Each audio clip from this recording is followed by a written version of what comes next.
Okay, well, now we are in Groningen. I live here from 1979, so quite a long time.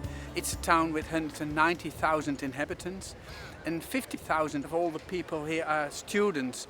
And so we've got a lot of young people in this town. This is, or was, a fortress town for 1,000 years. This was the town that guarded the routes into Germany. It's the fortress of the north.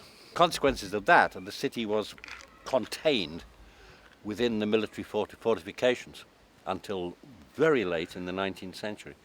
So there is no sprawl.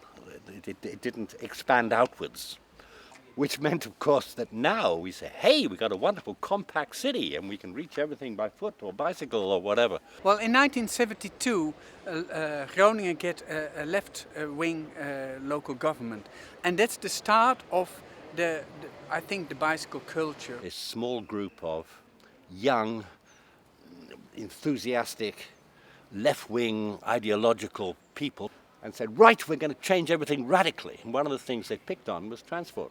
In September 1977, they introduced the traffic circulation plan, which means that the city centre was diverted in 4 different quarters. And that means that cars couldn't go from one quarter to the other quarter. They have to go around the city centre. But cyclists, buses, pedestrians, they can go through. You put a ring road around the inner city. You prevent traffic crossing the inner city, you divide it into sectors, you pedestrianize the center, you move all your car parking out to the edge, you have park and ride schemes, etc., etc., etc. But if you're making a journey inside the city, then you can start and finish in a different part of the city and take a direct line between the two. But if you go by car, you have to take a detour. This is not really an anti-car measure. What this is making the neighbourhoods where people live more pleasant and making cycling into a viable option. And everyone said, it can't work. This is impossible. The shopkeepers said, we'll leave the city immediately. No, everyone must park in front of our door, otherwise we will lose all our business. And then, wonder of wonders, the world didn't collapse. The shops didn't leave the city. The police found, yes, people could learn how to handle this plan. People adapted to it.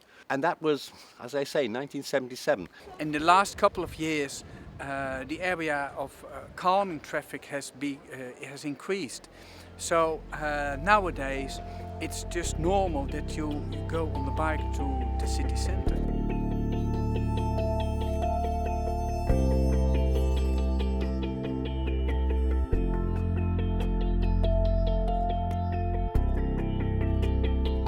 In Groningen, the average person cycles 1.4 times a day. Okay, so that's how it goes. 10 times a week, people ride a bike somewhere.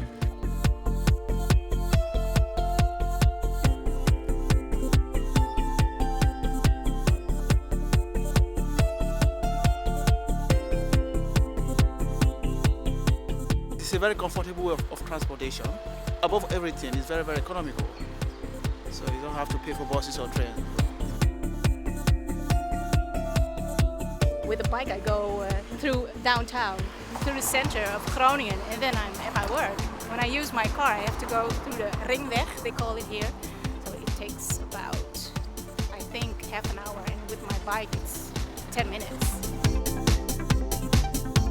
You need your bike here definitely, because you needed to go to university, you needed to go to party.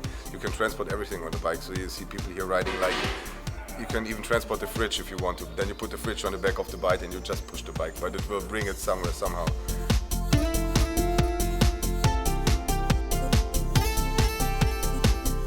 We are at the central station of Groningen. We call it Hoofdstation, main station. And we've got 3 different places where you can park your bike. Now we're just in front of what we call Stadsbalkon, town balcony you can call it, with a free parking place for around about 5,000 bicycles. It's free, you don't have to pay, but people are looking after it, so it's a kind of a guarded bicycle park. All the places have got a sensor. The Stadsbalcony is diverted in different areas, A, B, C, D, E, F, G. When you see the sign over there, it shows you how much places are still free. But the one over here on the right hand side, that's the formal bicycle parking, which is a guarded one. You have to pay for it, just for a day ticket, a month ticket, and it's open till the last train arrives in Groningen around about 2 o'clock at night. And then we farther back, we've got what we call a bicycle flat, which is free, but is nobody who looks after it. And on the south side of the station, there are also parking places. So the total amount of bike parking facilities is around about 10,000. And in the weekend, it's all full. That's an OV-fiets. That's the shared bicycle system in the Netherlands. And you can pick up those bicycles at, I think it's 340 stations now around the country. And so it's probably the biggest bike share system in the world now. It's intended for people who've used public transport. So the idea is that if you have cycled to the railway station in your own town, and then you've taken the train, and then you can use one of these bikes at the other end as the other part of your commute. Why ride a bicycle? Because it's much easier than taking the bus, and the car is way too expensive to have in the city. I mean, the infrastructure is great, there's bicycle lanes everywhere. So, yeah, that's basically the reason I ride my bike everywhere. But I have to go, so Goodbye. Good luck filming. Have fun. You're not going to get a cycling revolution by having a few 30-kilometre-an-hour streets. You're not going to get it by building just a few cycle paths. And you're not going to get it by traffic calming just a few streets either. You have to do everything, and you have to do it everywhere. You never have to ride more than a few hundred metres from your home in the Netherlands in order to find yourself on a facility of such quality that you will be happy to cycle on it, and you'll be happy for your children to cycle on it.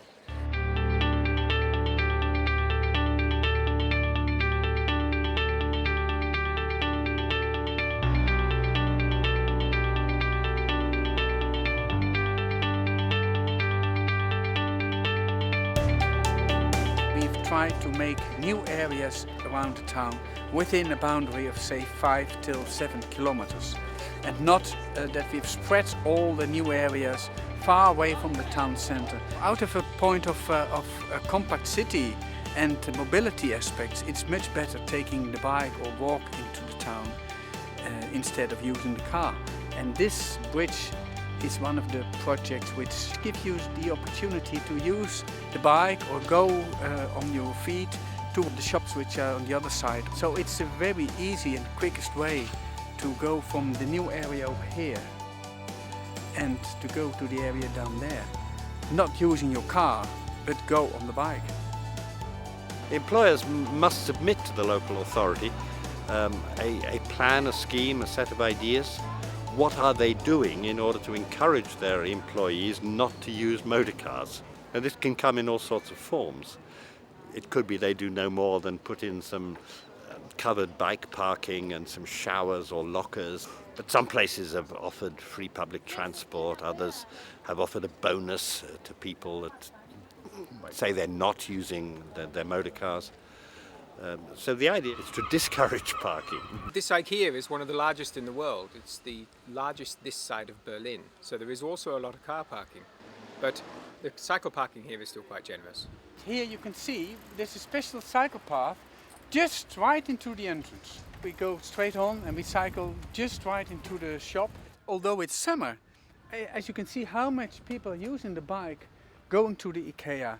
So I presume that maybe in the next couple of years they will put some more. This is the parking place for the employments of IKEA.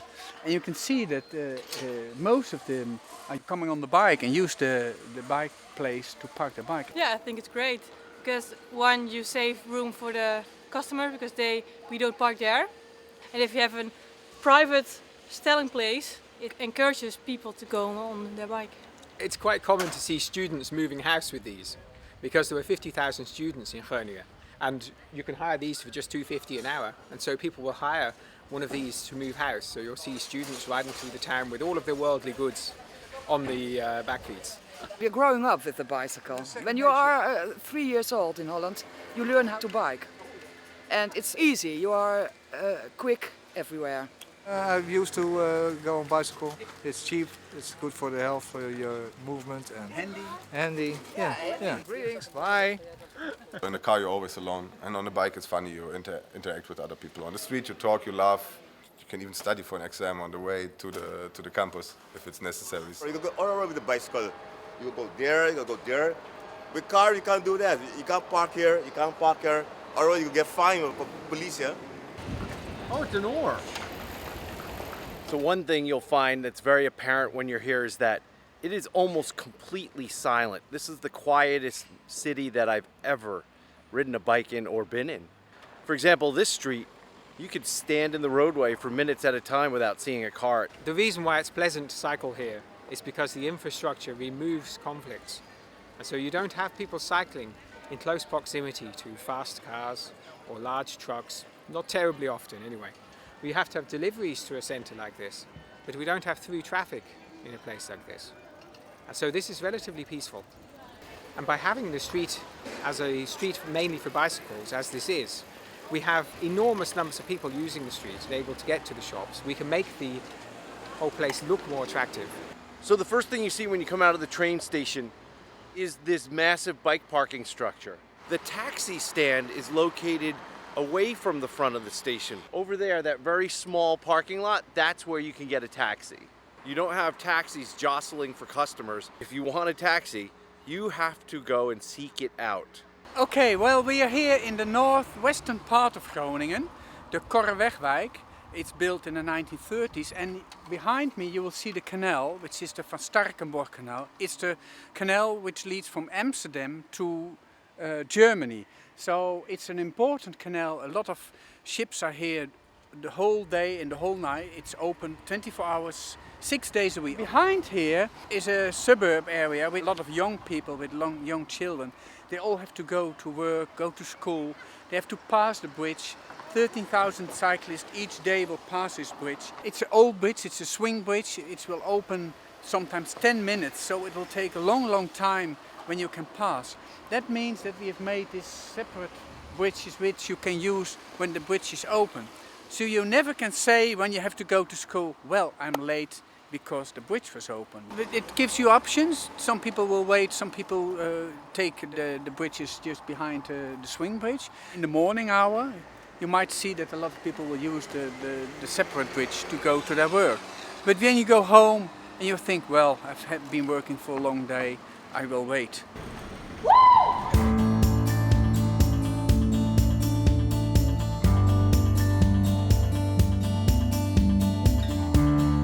There are so many things that have been done to improve livability here in Groningen. As you have seen, everything is attainable by bike. Through smart transportation planning, all obstacles have been removed, and the result is a beautiful city that's quiet, healthy, and fun, and pleasant. Like say if you want to go to the movie theater, there are hundreds of bike parking spaces out front and hundreds more protected in a garage out back. But that's just something that's not remarkable in the Netherlands. Look at the quality of the pathways throughout the city. The brick pavers are flawless in spots.